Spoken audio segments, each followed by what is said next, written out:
आज मैं आपके सामने एक ऐसी वारदात लेके आई हूँ जहाँ एक मकान मालिकिन और किराएदार के बीच में संबंध बन जाते हैं। संबंध बनते बनते उन दोनों में ऐसी घटना हो जाती है जो आप सोच भी नहीं सकती। तो कहानी को ज़रा विस्तार से सुनिएगा। यहाँ ये घटना है दोस्तों मध्य प्रदेश की इंदौर की। यहाँ विजयनगर में, मध्य प्रदेश इंदौर की विजयनगर में एक मालकिन रहती थी जिनका बहुत अच्छा और विशाल मकान बना हुआ था। दोस्तों इनके दो बच्चे थे। एक लड़का था जो सॉफ्टवेयर इंजीनियर था बेंगलुरु में, और एक लड़की थी जो दिल्ली में पढ़ाई कर रही थी। ये अकेली ही रहती थी। इनके पास एक खाना बनाने वाली बाई आती थी, जिस बाई को ये खाना बनवाती थी और झाड़ू पोछा करवाती थी। ये बिल्कुल अकेली थी। अकेलापन इनको बहुत ज़्यादा सताता था, इसलिए ये इनका मन घर पे नहीं लगता था। फिर भी ये घर पे जैसे तैसे करके टाइम काट रही थी। यहीं एक राहुल नाम का लड़का जॉब की तलाश में विजयनगर पहुंचता है इंदौर में। जब विजयनगर में पहुंचता है तो विजयनगर में जब इसको जॉब मिलती है तो कमरे के लिए इधर उधर भटकने लगता है। जब इनको एक कमरा मिलता है, अब इनका नाम होता है रूपाली। ये अकेलेपन से बहुत ज्यादा परेशान थी। कामकाज के लिए इनके घर मैट आती थी जो खाना बनाती। अब राहुल को इनके घर में एक कमरा मिल जाता है। एक कमरा राहुल को दे देती है। अब राहुल कमरा ढूंढते विजयनगर में पहुंचता है। इंदौर विजयनगर में पहुंचता है। इनको यहाँ पे एक कमरा मिल जाता है। ये रूपाली उसको कमरा देती है। एक दिन जब होता है तो रूपाली बोलती है कि मेरे द्वारा मैट काम करने के लिए आती है, आप भी खाना मेरे साथ खा लीजिएगा। अब ये सुनकर राहुल के मन में थोड़ी सी खुशी आ जाती है, क्योंकि अकेला लड़का खाना बनाने से बहुत परेशान होता है। क्योंकि 8-10 घंटे की नौकरी जब बंदा करता है तो खाना बनाने से थोड़ा सा तो लच जाता है। अब इस वजह से जब राहुल को रूपाली बोलती है कि खाना आप मेरे साथ ही खा लीजिएगा, मेरे पास में मैट आती है, मेरे पास पैसे की कोई कमी नहीं है। ये सब बोल के जब राहुल को वो बोल देती है तो अब राहुल खुशी के मारे खाना बनाने से डरता था। अकेला लड़का कहाँ तक डरेगा, इसलिए उसने भी हाँ बोल दिया कि मैं खाना खा लूंगा। अब एक दिन जाता है, दूसरा दिन जाता है, तीसरे दिन रूपाली उसके पास पहुंच जाती है दारू की बोतल लेके। अब रूपाली उसके पास जाती हैं और उससे बोलती हैं कि मैं अकेलेपन से बहुत परेशान हूँ, मैं बहुत डरती हूँ, इसलिए मैं आज आपके बेड पे सोना चाहती हूँ। ये सब सुन के राहुल बोलता है कि नहीं, मेरा बेड इतना बड़ा नहीं है जो मैं आपको बिठा लूँ और आप बाहर जाओ, और बाहर जाने के बाद में अपने कमरे में सो जाओ, मेरा बेड छोटा है। पर रूपाली इस बात को नहीं मानती है। रूपाली कहती है या तो मैं तुम्हारे कमरे में सोऊंगी या फिर आप मेरे कमरे में चलो। ये सब बोलता है। राहुल वहाँ पे घबरा जाता है। कोई नहीं, राहुल को रूपाली अपने ही कमरे में ले जाती है, और रूपाली बेड पे जब सोती है तो राहुल एक कोने में ही पड़ा रहता है, और डर के मारे उसको नींद तक नहीं आ रही थी। अब ये सोचकर रूपाली कुछ टाइम बाद एक वो रात गुजर जाती है। दूसरी रात रूपाली फिर यही बोलती है, शराब की बोतल लाती है, उसको शराब पिलाती है, खुद ही पीती है, और राहुल से कंटिन्यू ये बात कहती रहती है कि मैं तुमको सब कुछ सिखा दूंगी, क्या गलत है क्या सही है, कहाँ जाना है कहाँ नहीं जाना है, ये सब मैं आपको बताती रहूँगी टाइम टू टाइम, आप बिल्कुल डरिएगा मत। ये बात सुनकर राहुल थोड़ा सा सोचता था कि आंटी बहुत अच्छी हैं और आंटी सही ताल्लुक की हैं, सही बात मुझे बताती है। अब आंटी उसको दारू पिलाती हैं। दारू में के नशे में वो बहुत ज़्यादा नशे में हो जाता है। आंटी उसके साथ गलत संबंध बनाती है और उसके साथ वीडियो बना लेती है। अब जब चौथी रात राहुल के लिए आती है तो राहुल भी नशे में होता है और आंटी भी नशे में होती है। आंटी की आंखों में एक प्यास थी जो 4-5 साल से प्यास बुझी नहीं थी, और राहुल भी एक 21-22 साल का लड़का था जो अभी चढ़ती जवानी पे था, इसलिए और राहुल भी एक चढ़ती जवानी थी और वो भी भूखी प्यासी थी 4-5 साल से, जब उसके पति खत्म हो चुके थे। अब दोनों में एक चिंगारी सी पलती है और दोनों संबंध बनाने लगते हैं। इस संबंध की भूख में दोनों एक दूसरे को बहुत तेज से चाहने लगे थे। राहुल को लगता था कि मैं शादी तो किसी और से करूंगा, ये मेरी आंटी है। आंटी के रूप में उसने स्वीकार कर लिया, क्योंकि वो राहुल उनकी भूख मिटाने चला था। अब राहुल को यह नहीं पता था कि मेरा आखिरी और सही फैसला ये है ये नहीं है। राहुल ये कभी नहीं सोचा था। अब राहुल को 1 महीना गुजर जाता है। 1 महीने के बीच में उन दोनों में बहुत सारे संबंध बन जाते हैं। अब वो राहुल के साथ जब संबंध बनाती थी, राहुल को नशा करती थी, दारू पिलाती थी, नशे में रहते थे दोनों। जब नशे में रहते थे तो राहुल को एक बात नोटिस करता था कि मुझे दारू पिला के मेरे साथ संबंध क्यों बनाती है। अब वो राहुल के साथ संबंध जब बनाती थी, जब दारू पिलाती थी, क्योंकि राहुल को दारू पिला के जब संबंध बनाती थी तो राहुल को पता नहीं रहता था और वो वीडियो बना लेती थी। अब रूपाली इस बात में बहुत आगे की थी, क्योंकि वो मालकिन थी और राहुल किराएदार था। अब ये होते करते एक दिन रूपाली राहुल को अपने ही पास बुलाती है कि आ जाओ खाना खा लो। राहुल कह देता है कि मेरा खाना बाहर से आ रहा है, मैं खाना नहीं खाऊंगा। रूपाली बोलती है कि आगे या तो मेरे पास मेज पर बैठ के खाना खाओ, और वरना मैं खाना लेके आपके रूम में आ रही हूँ और दोनों एक साथ खाना खाएंगे।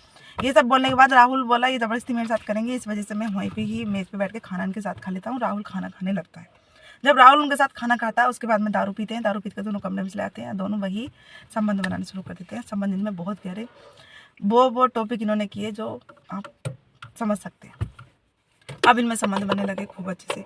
अब राहुल जहाँ पे जिस कंपनी में जॉब करने जाता था वहाँ पे एक खूबसूरत सी लड़की आई जिसका नाम होता है सपना। अब सपना जब उसके ऑफिस में आई तो सपना से राहुल को प्यार हो जाता है और सपना को भी राहुल से, राहुल को भी सपना से प्यार हो जाता है। दोनों आपस में प्यार करने लगते हैं। प्यार उनका मिलना मिलाना शुरू हो जाता है। इस बीच में राहुल रूपाली को कुछ कम देखना, कुछ कम बात करनी शुरू कर देता है। अब रूपाली को थोड़ा सा शक होता है। अब रूपाली उधर राहुल पे शक करने लगती है। राहुल सपना से प्यार करने लगा था। सपना से प्यार करने के चक्कर में सपना एक दिन राहुल के कमरे पर जाती है। अब रूपाली को नहीं पता था कि कमरे में एक लड़की और है। रूपाली बिल्कुल जाती है और उसने दरवाज़ा भी नहीं खटखटाया, वो सीधी अंदर चली जाती है कमरे में। और राहुल और सपना बैठे हुए थे, दोनों बातें कर रहे थे। अब बातें पर चलते हुए रूपाली सपना से एक बात पूछती है कि आप इससे प्यार करती हो? सपना ने बड़े होश हवास में बोल दिया कि हाँ आंटी, मैं इनसे प्यार करती हूँ। ये सब बोल के पहले तो रूपाली शौक हो गई, उसके बाद में हंस पड़ी कि बहुत अच्छी बात है, आपने बहुत अच्छा लड़का चुना है जिससे आप शादी करना चाहती हो। अब ये सब जब वो बोल देती है तो सपना को कुछ अच्छा सा लगता है कि हाँ ये लड़का बहुत अच्छा है जिससे मैं प्यार कर रही हूँ। अब कोई नहीं, ये सब चलते हुए सपना और रूपाली सपना से उसका सपना का नंबर ले लेती है। दोनों कांटेक्ट करने लगती हैं। इस चीज़ में कोई कांटेक्ट नहीं था कि हाँ कौन तेरा है कौन मेरा है। अब राहुल एक तरफ और दोनों एक तरफ। राहुल सपना से बात करने लगी। राहुल सपना से बात करता था, प्यार करता था। और वहाँ रूपाली परेशान थी। रूपाली में राहुल में लड़ाइयाँ होने लगी। 1 महीना और टिका हुआ राहुल, और राहुल ने वहाँ से कमरा चेंज कर दिया। अब वो रूपाली बोलने लगी कि तुम मेरे हो, मेरी रहोगे, मैं इससे शादी तुम्हें नहीं करने दूंगी, और मेरी ज़िंदगी में ना मेरे पास बहुत पैसा है, मैं तुम पे सब कुछ लुटा दूंगी। अब ये बात सुनकर राहुल बोलता है कि मेरी भी अपनी कोई ज़िंदगी है, मैं शादी करना चाहता हूँ सपना से, और मैं सपना से ही शादी करूँगी। ये सब सुनकर रूपाली के मन में इतना भयंकर गुस्सा आता है कि रूपाली अपने आप को बर्दाश्त नहीं कर पाती। फिर भी राहुल वहाँ से चला जाता है। अब एक दिन रूपाली सारी फ़ोटो जो गंदी संदी खींच रखी थी वो सपना को सेंड कर देती है, और सपना ऑफिस में ही जाके राहुल को तमाचा मारती है। जब 2 थप्पड़ मार देती है सपना राहुल को, तो राहुल की वहाँ बेइज्जती हो जाती है। राहुल सभी के सामने रूपाली की और राहुल की जो फोटो होती है नंग अवस्था में, वो सपना सभी के सामने दिखा देती है लैपटॉप पे ऑन करके, और सब देख के हैरान हो जाते हैं। इस फोटो को देख के राहुल को इतना गुस्सा आता है कि मुझे तो पता भी नहीं ये मेरी फोटो लीक स्टैम्प थी। अब सपना को यह बात सुन के बहुत ज़्यादा गुस्सा आता है। अब सपना राहुल को थप्पड़ मारती है। वहाँ राहुल को इतनी देर का गुस्सा आ जाता है और सपना अपने रूम पे वापसी चली जाती है। यहाँ राहुल शाम को रूपाली को फ़ोन करता है, बोलता है कि आज रात मैं आपसे मिलना चाहता हूँ। अब सपना रूपाली उसके प्यार में इतनी खोई हुई थी कि उसने फ़ोन करके कहा कि मैं आपसे मिलना चाहता हूँ, और रूपाली ने एक ही बात में राहुल की बात मान ली और राहुल को हाँ कर दिया कि आ जाओ। राहुल ये सब करके फ़ोन काट देता है कि मैं आज रात आपसे मिलना चाहता हूँ, और वो बियर की महंगी शराब की बोतलें मंगवाती है और अपने मकान में धर लेती है। जब मकान में धरती है तो अब वो राहुल शाम को पूछता है। राहुल उसको ड्रिंक बहुत ज़्यादा करवाता है। जब वो नशे में हो जाती है तो पहले उसके साथ संबंध बनाता है। संबंध बनाने के बाद में जब वो बहुत नशे में हो जाती है तो उसका गला घोट के उसका हत्या कर देता है। अब रूपाली की राहुल हत्या कर देता है गला दाब के। अब गला दाब के जब हत्या करता है तो वो जो बोतलें थी और जो आसपास में रखा सामान था उसको सबको इधर उधर करके और आसानी तरीके से वहाँ से निकल के चला जाता है। अब सुबह को काम वाली मेट आती है। आके मेट पुलिस को बताती है कि यहाँ पे ऐसे हमारी जो मालकिन है उनकी हत्या हुई पड़ी है। जो रूपाली थी वो देखने में बहुत खूबसूरत थी। उसकी उम्र 42 साल थी, राहुल की उम्र 22 साल थी। अब दोनों की उम्र में डिफरेंस तो बहुत था, पर फिर भी शादी करना चाहती थी रूपाली राहुल से, और अब बराबर के बच्चे हैं फिर भी राहुल से शादी करना चाहती थी। राहुल को ये चीज़ पसंद नहीं थी। राहुल ने इसलिए रूपाली को मार दिया। अब पुलिस आती है, पुलिस से अपनी छानबीन पर लग जाती है। पुलिस ने फिंगर वगैरह दे के मोबाइल की RCD निकलवाई और CDR निकलवाई। जब रूपाली के फ़ोन की CDR निकलवाई तो राहुल का सबसे ज़्यादा नंबर आया। राहुल से बात की हुई थी। अब राहुल को गिरफ्तार किया गया। उस दिन राहुल ने वही कपड़े पहने हुए थे जो CCTV कैमरे में दिखाई दिए हुए थे। अब राहुल को गिरफ्तार किया गया। राहुल पकड़ा गया है। राहुल की ज़िंदगी तहस नहस हो गई है। राहुल जेल पहुंच चुका है। तो दोस्तों सावधान रहो, सुरक्षित रहो, इन आंटियों से दूर रहो। ये महिलाएं क्या से क्या कर दें आप सोच भी नहीं सकते, इसलिए बोल रही हूँ।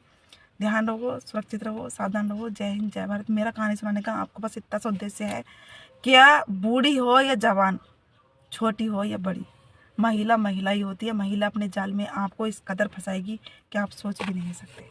जय हिंद, जय भारत।